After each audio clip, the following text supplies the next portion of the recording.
higit pa doon sa pinagpipray mo. Yung masasabi mo, takay pa ka talaga, Lord. Amen? Yung talagang, grabe, na-amaze ka. Kasi nga si Lord, kapag sumagot, higit pa doon sa hinihingi mo. Amen? Sometimes, it is greater doon sa hinihingi mo. Mas alam ng Diyos. Nandiyan pa po ba kayo? Amen. Hallelujah. Woo. Now, ang tanong, bakit? Sinong kumakain ngayon ng Word of God? Amen. Now, ang tanong, bakit tinuturuan tayo ni Jesus na manalangin ng persistent prayer? Pagpupungilit. Bakit kaya? Bakit kaya gusto ni Jesus yung persistent tayong manalangin? You know why? Because God is looking to us if we are really serious in prayer. Tinitingnan ng Diyos kung talagang seryoso ka sa panalangin. Amen. Kasi yung hindi seryoso, yung wala lang eh. Nasabi mo lang. Pero hindi mo pinipilit. Hindi ka na pupumilit. Amen. Si Lord, sabi niya in Psalms 14 verse 22, tingnan niyo to. The Lord looks down from heaven on all mankind to see if there are any who understand, any who seek God. Tumitingin talaga siya.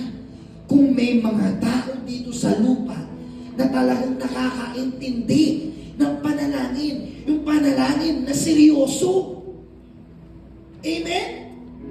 Parang isang kwento, no? Yung isang tatay, pinapatulog yung bata. Yung bata. Tapos, habang pinapatulog niya, yung bata, makulit. Sabi niya, Daddy, can you get me a water? Sabi ng tatay, hindi anak, patulog ka na. Diba, alam mo naman, tayong mga tatay, matulog ka na. Eh, kaso yung bata, Daddy, can you get me water? Yung tatay, anak, patulog ka na. Another naman, yung tatay, Daddy, get me water. Anak, matulog ka na.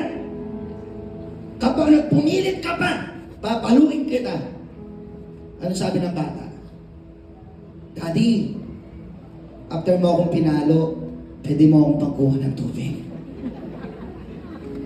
Nakita ng tatay, seryoso yung anak ko, pagkuha ko na siya ng tubig. Yun, ang gusto ni Lord, seryoso ka. Amen. Kaya nga, when we pray to our Father, be persistent. Amen. Persistent. Ito po kasi yan. We should not see God as a vending machine, ATM, or genie. Sana huwag mo makita na ang Diyos ay parang vending machine. Lord, pahingi naman ng ganito. ATM machine, Lord, pahingi naman. Hindi yung parang, your wish is my command. Genie? Genie ba si Lord?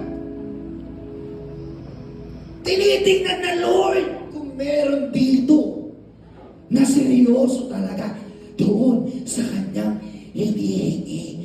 Kaya tinitingnan niya kung persistent ka sa panalangin. Come on. Hallelujah. Anong tinuturo ni Lord sa atin dito? God is teaching us tonight. Lahat tayo dito, mag-prayer works. Amen! Ang hira naman ng palakot na yan. Lahat tayo dito, kung may hinihingi ka kay Lord, hinaan mo sa panalangin. Huwag kang kumato doon sa kapitbahay at pangungutang. Amen. Iluhod mo. Iiyak mo. Malay mo higit pa doon sa hinihingi mo ang ibigay ni Lord. Amen. Come on. Hindi alien kasi si Lord. Hindi siya genie. Hindi siya vending machine. Hallelujah. Persistent. Amen. Yan ang gusto ni Lord sa atin. Persistent. O, shameless. Hallelujah. Shameless. Tingnan mo yung katabi mo kung shameless yan.